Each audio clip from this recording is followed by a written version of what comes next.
दातांवर काळे डाग का पडतात? आम्ही तर कुठलंच व्यसन करत नाही, मग तरी देखील. हाय, आय एम डॉक्टर मोनाली. दातांवर काळे डाग किंवा ब्राऊन स्पॉट्स ह्या सगळ्या गोष्टी फक्त व्यसन केलं म्हणूनच होतात असं नाही आहे.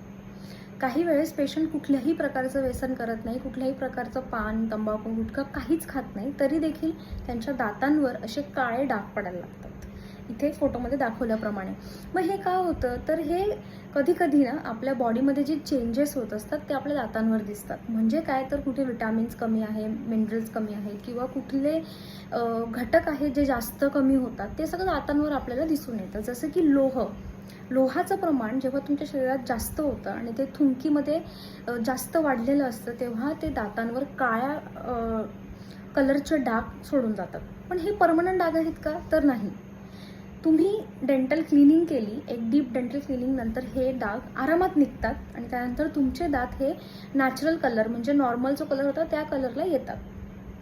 परमनंट असे डाग हे नसतात. परंतु डेंटल क्लिनिंग नंतर तुम्ही एकदा तुमचे रेग्युलर चेकअप्स केले पाहिजे, ब्लड टेस्ट केल्या पाहिजे आणि त्यानुसार मग तुम्ही तुमच्या डॉक्टरांचा सल्ला घेऊन ह्या गोष्टी मॉनिटर केल्या पाहिजे. थँक्यू.